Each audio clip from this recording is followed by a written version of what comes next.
From the year 1000, the popes had every day been increasing their power. They set themselves up as protectors of the clergy, who really had been oppressed by the temporal princes, and in order to attach them more firmly to their interests, they made canons in councils and published decretal epistles by their own sole authority, which in those days of superstition were too readily received as laws, all tending to depress the civil power, to raise the ecclesiastical on its ruins, and in short to pave the way for making the Pope supreme monarch of the world in matters temporal as well as spiritual. On this state of affairs happened the quarrel between the Archbishop Thomas Becket and King Henry, which embroiled him with the Pope, embittered his life, and was attended with consequences that brought him to the grave with sorrow.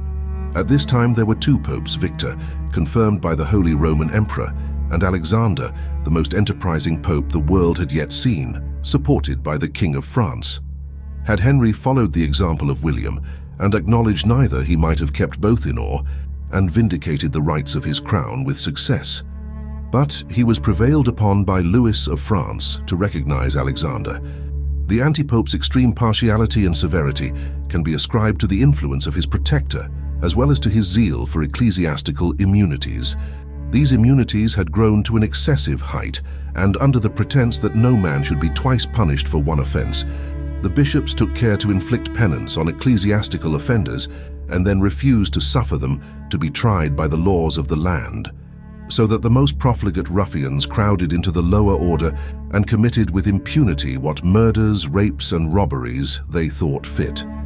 Henry was sensible of those enormities, and in hopes of curing them by the assistance of one highly obliged to him, got Becket, who was Lord Chancellor, his favourite, and indebted to him for his grandeur, promoted to the See of Canterbury. But he soon found how much he was mistaken in his man. Becket had been bred in his youth in the study of the ecclesiastical laws, and though he had in all things hitherto complied with the king for his advancement, was at the bottom strictly attached to his order and its privileges, and resolved, at whatever price, rather to extend than diminish them. He threw aside the pomp and expensive life of a courtier, and assumed the character of mortification and sanctity. He began by reclaiming the estates belonging formerly to his see, though they had been aliened by his predecessors upon valuable consideration, and this under pretense of a canon, made a year or two before by Pope Alexander, saying that an ecclesiastical canon might repeal the laws of any country and subvert its constitution. He made an attempt likewise on the patronages of laymen, and appointed a parson to a church which belonged to one of his own tenants, and afterwards excommunicated the tenant for turning this person out. Although by a law of William the Conqueror men were forbid to be excommunicated without the king's leave under the penalties of treason. This was a very necessary law, as otherwise a bishop might, by his sentence, deprive the king of his service and that of as many of his military tenants as he pleased. His screening of criminals was exercised also in the most shameful manner. A lewd clerk had debauched a young lady and afterwards publicly murdered her father, and this criminal was refused to be given up to be tried. Another was guilty of sacrilege in stealing a silver chalice out of a church, and Becket would not suffer him to be tried by the laws of the land. However, as the offence concerned the church and was therefore of a very heinous nature, he tried him himself, and having found him guilty, branded him with a hot iron in defiance both of the English and canon laws, neither of which allow such punishments to an ecclesiastical judge. Henry, finding it necessary to stop the prelate's career, summoned an assembly of the bishops and demanded of them that they should degrade all ecclesiastical murderers and deliver them over to the secular arm.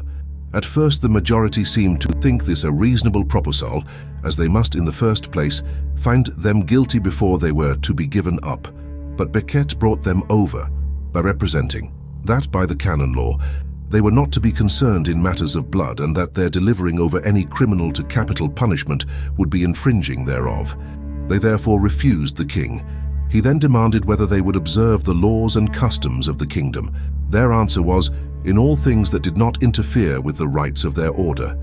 The king left the assembly in wrath, and at length Becket was, by the entreaties of the other bishops, prevailed with to wait on the king and promised to observe the laws of the land without any reservation. Henry, sensible that such a general promise when particular facts arose might be explained and evaded, was resolved that the limits of the ecclesiastical jurisdiction should be ascertained in such a manner as would leave no room for subterfuges, and to that end called a parliament at Clarendon, wherein Becket and the bishops swore to observe the laws there made, called constitutions, as new laws, but declared to be the old laws of the realm. It was declared that clergymen should be tried for temporal crimes in the temporal courts, and that, if they pleaded guilty or were convicted, they should lose the ecclesiastical privilege, that no clergyman should quit the realm without the king's license nor attain it, without giving security to attempt nothing to the prejudice of the king or kingdom,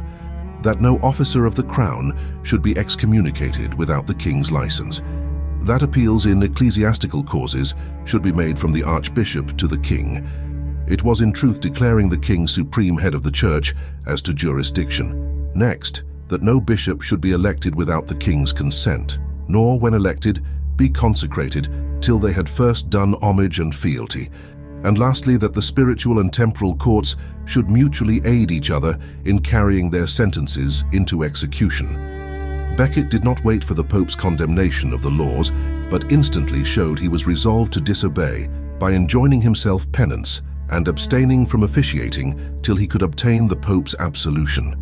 Henry, provoked to the uttermost, was now resolved to crush him. He called him to an account in Parliament for all the king's moneys that had passed through his hands while he was Chancellor, and for 1,000 marks he had lent him, which he well knew he was not able to pay, having embezzled them in high living as Chancellor.